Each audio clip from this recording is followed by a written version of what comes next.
What a glorious, glorious day. A little bit windy, but here today talking about the BMW X3. Now, this model behind me, as you can see, is black X3. If we swing it around the front here, it's a few years old now, it's an 07 plate, but it's in very good condition for a 11-year-old car. It's got the 3-litre SI engine, which was the upgraded model in that year. It's got the M Sport wheels. It's got all the trimmings for the M Sport, which looks really good. And actually, it's a pretty immaculate addition. It's got tinted windows. It's even got like a black rear exhaust on this. Parking sensors on the back. And generally, this is a very good example of a car this year.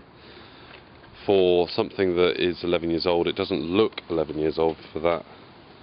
I can state that right now.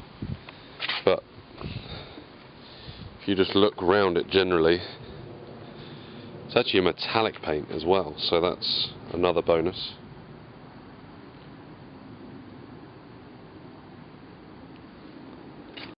You can pick these up for some good money, but it's got like the xenon lights, silver grille like the X5 I've recently done some work on. It's got front sensors as well. I actually didn't realise it had front sensors. All the wheels are in good condition. Okay, they do a bit of corroding over time, but a lot of BMWs I find they do that a lot.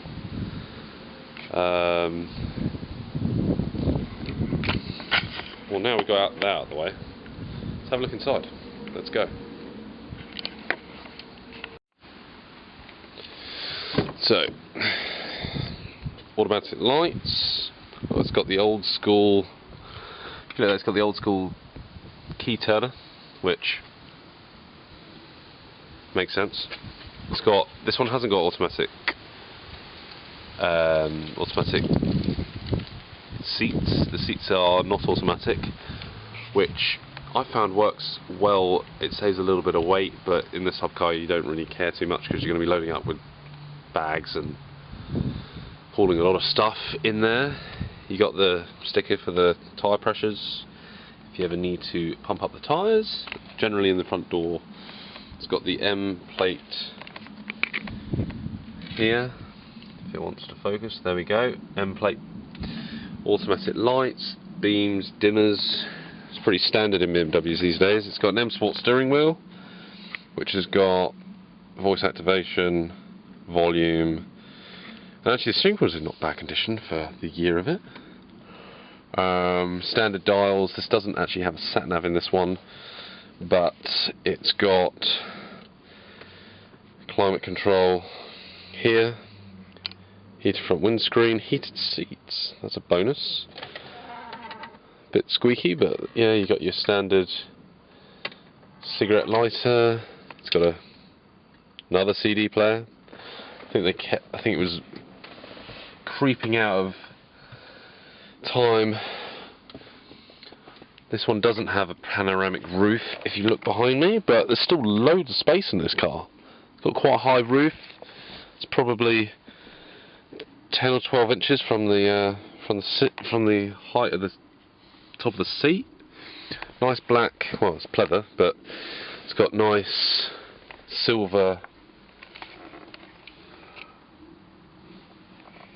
rather than, they got silver bits on them rather than the veneer, which I think works well in this car. One cup holder, not two. I don't see another one. You might find one over there in the corner. Yeah. Got storage space in there. You got the bonnet handle down there next to the accelerator. Also, you just have general windows and wing mirrors and stuff, which is pretty standard in this type of car, but I think it's looking pretty good in here for the year of it. Tinted back windows. You can't quite see that on camera, but they are tinted. It's probably the sunlights. But this one has got an automatic, a manual boot. I think it's quite heavy, but loads of storage space in here. Goes all the way back there. Yes, and also in very good condition. See, this is normally all scuffed up because of the use of it, where it folds away and you put stuff in it, but generally, oh, what's that? It's got a plug point in the boot, which is also quite good. I don't know what that might be used for. Or got your hazard triangle, you got rear boot clips here, anchor points, which can be useful if you're hauling heavier items. And I think there might be some more seats under here. It's got no button to pull it down, so you just have to use your hand. And I like that BMW crisp close.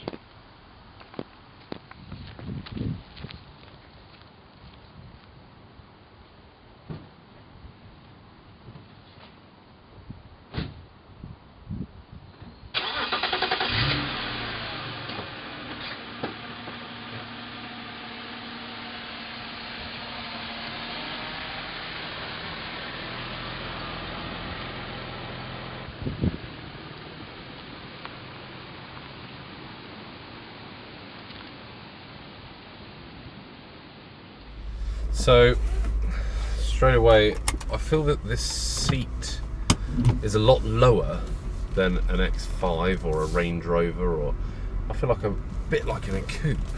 Feels a lot, I mean it is a lot lower than the X5 generally, or one of the Range Rovers you would normally sit in. Over the years the power steering is probably not up to scratch. It feels a bit heavy, a bit sluggish, even just doing that slow turn. The lumbar support isn't quite there. Well, I don't think it has any actually. It's just a sports seat. But generally, I wouldn't say it's uncomfortable.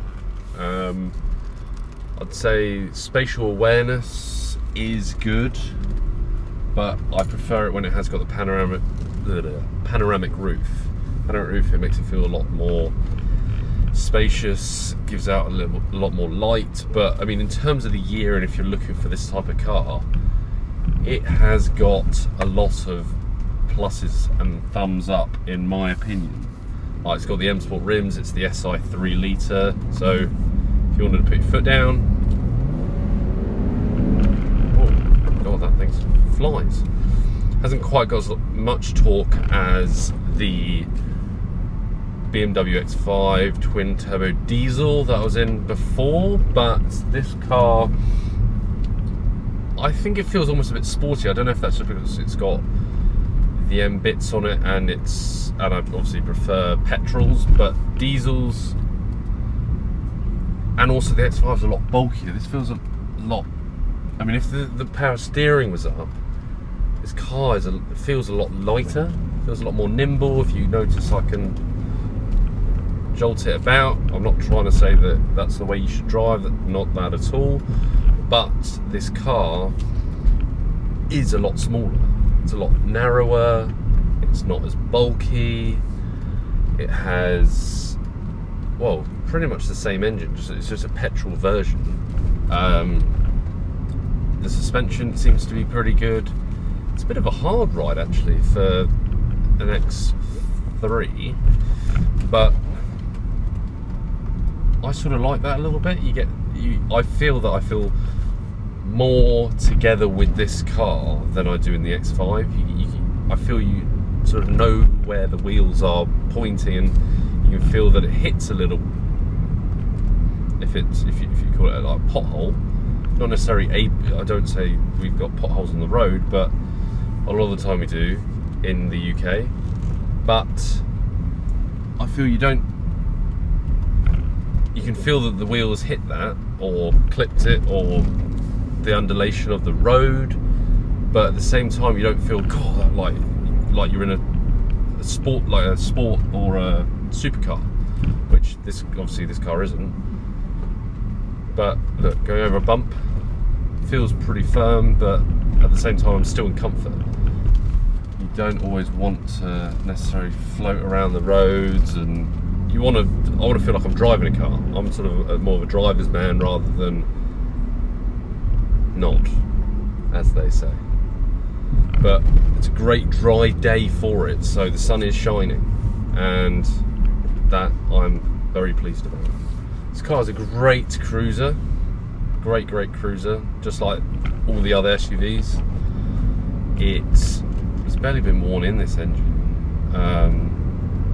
It does really good work, like miles per gallon, as the X5 would, and I don't feel like I'm in a big car, which is also something really nice. Like, you don't feel that you're having to squeeze through gaps, or you don't feel like you've got a huge road presence. It's not something that's... And it's also, you're in a really nice car, and people don't have to stop and stare at you. You kind of just blend in. As if I was driving this car, you want... For me, there's just something in a BMW 3 litre flat six. If I put the window down, you'll be able to hear and listen to what I mean.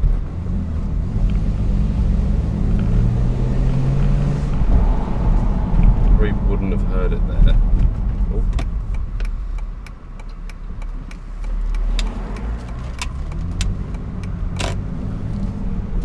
Maybe if I change the roads I'm driving on, get on something slightly quicker.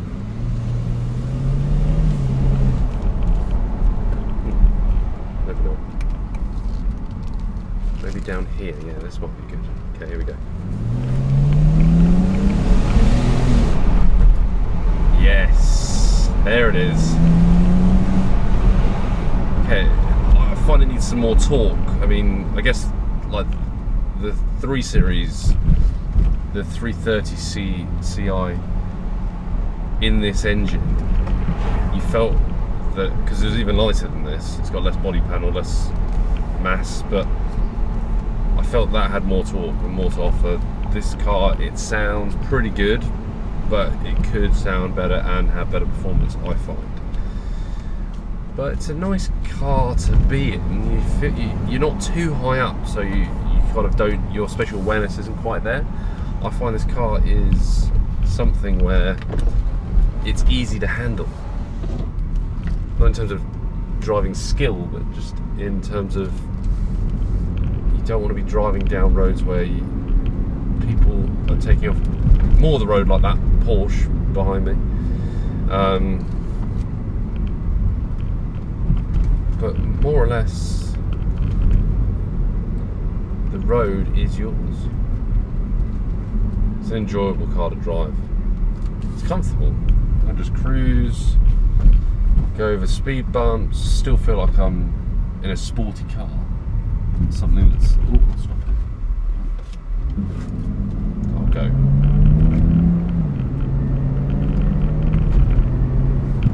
And it's pretty quick.